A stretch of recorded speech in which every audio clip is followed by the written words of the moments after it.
Hey everybody, it's your boy, and for love of God, can people online please stop defending nonces? Now I know it's not you guys in my audience that are defending nonces, because you guys are normal people and you think that the preferred method of treating nonces is to, put them in the wood chipper. For those of you who are American, a nonce is a paedophile, or a pedophile as you say. Now since the end of 2021, and especially into this year, we've been seeing a lot of pro-paedophilic propaganda being pumped online. And in particular, just recently, USA Today decided to make a tweet about non-offending paedophiles. I assume that means they must have been doing some kind of program about non-offending paedophiles and how they must deserve some kind of empathy or something like that. And not only that, we're seeing internet personalities push this. Of course, we have the rather sus person Vosh constantly making interesting statements about nonces and how children can consent, and also most recently Vito on Twitter was saying that we should have empathy for paedophiles, and we're seeing a lot of this being pushed by activist groups trying to get that P on the end of the LGBTQ whatever. Now this is a hill we should be dying on, without a question. If you are the type of person in my audience who values having kids and protecting kids above a lot of other things in the world, then you should be really going after these people, really trying to make sure that they don't get the influence in these higher places, because the normal person still thinks we should have mobs go out there and kill pedos if they get a whiff of them. But they're immaterial, they don't matter, their opinion is irrelevant, because what's important for these groups is institutional power. NAMBLA,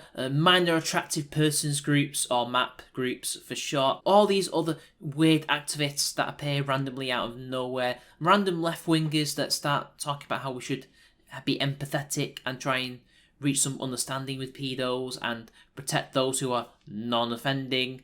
All these people have institutional power and increasingly gathering more of it. Sure, they're a minority in the institutions, but they still have far more power than we do.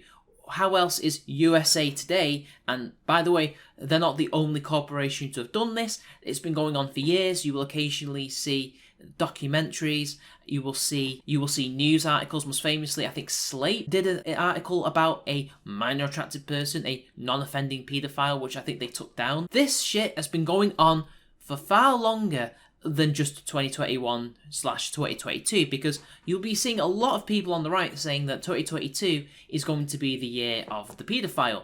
But it's been every year since the late 1960s, if not before that. They just didn't have the institutional power that they now have.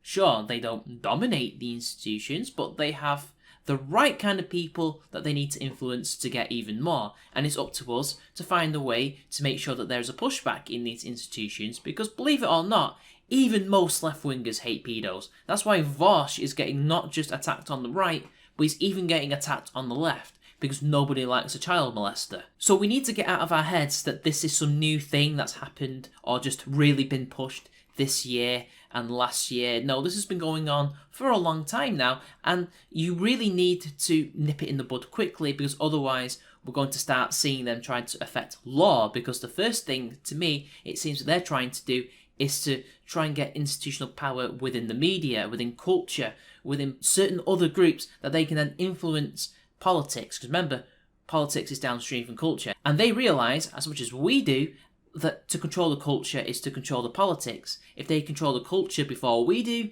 well, within a few years we'll start seeing some very interesting pro-paedophile laws being enacted in the West not too far in the future.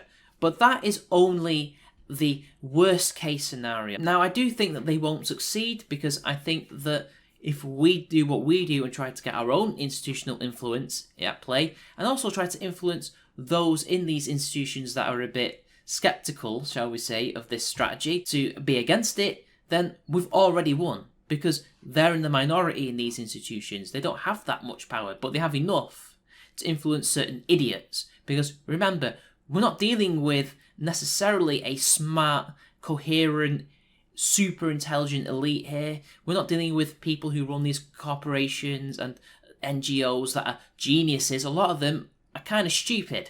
they don't really know what they're doing half the time. They're just kind of pushing in the same direction. And there's also, I guess, smarter people who are directing them as well. Those smarter people, I think, would be very hesitant to support that stuff, because what's in it exactly for harming children? They're better off just owning the children as part of the state than letting these pedos have their little mitts on them. Not even the USSR allowed that. I mean, as soon as Stalin died, Beria was executed for being a nonce and a rapist. But it does make me wonder, where does all this come from? Why is this really starting to gather steam?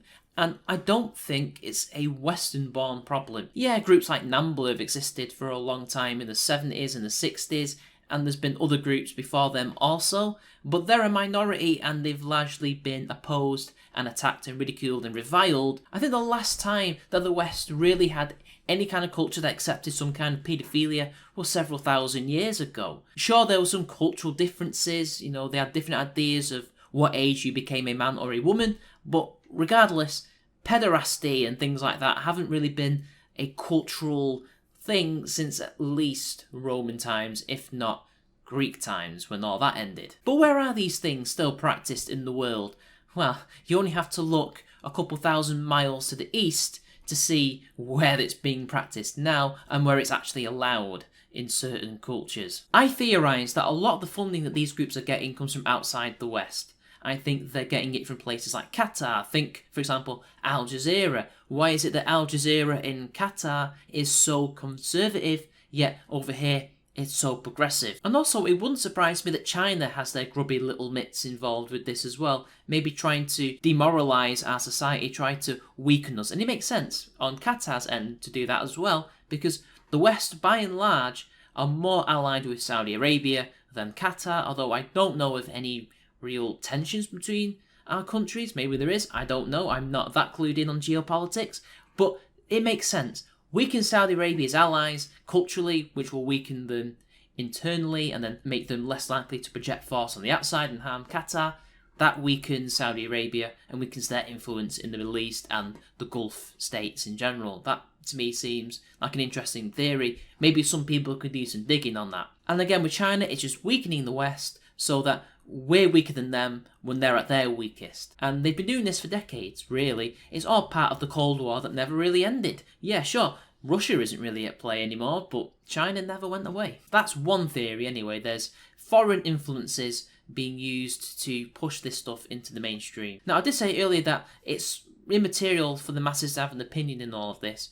And yeah, that's true when it comes to having institutional power. However, I think that if people, because remember, most normal people hate nonces, if they get so riled up, so passionate about this, and engage in large enough numbers to the point that the politicians are so outnumbered, so harassed, so unable to do anything to even consider the possibility of lowering the age of consent or enabling this, that, and the other behaviour, then they'll stop. Even in France, the birthplace of postmodernism, where they had a lot of suspect philosophers like Simone de Beauvoir, like Foucault, Sartre, for example, amongst many who signed this petition to lower the age of consent in France, which is already pretty low. I think it's 14, 15, something like that.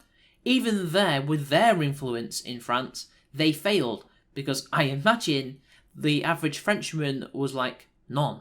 So that's one way that the people can react against it, but they do need organising, and that's where we come in. We have to make sure that they get so pumped up, full of anger, and we make sure that we really portray these people as absolute degenerate scumbags and the politicians as absolutely idiotic to even consider the possibility, or even degenerates themselves, that they have to stop, that this has to be done. Direct action is needed. That's what we need to do to make sure that that has some kind of influence, some kind of effect. Other than that, I can't see this being a reality. I can't see them legalising paedophilia in a couple of decades' time. I can't see them lowering the age of consent, culturally allowing pederasty and things like that. I can't really see that happening because, let's be honest, if this starts to affect young girls in particular, there will be a violent backlash. And I think a lot of the smarter individuals who run the far left and our enemies will also be with us on this issue and say that that is not good, that is too far, that is more degenerate than even we are, I think they will say. It would be political and cultural suicide for them to even consider that, but that won't stop the idiots trying anyway. But anyway, that's all I have to say on the matter. Fight this virulently. Don't let them take an inch because they'll take a mile. Until next time, it's been your boy, and I'll see you all later.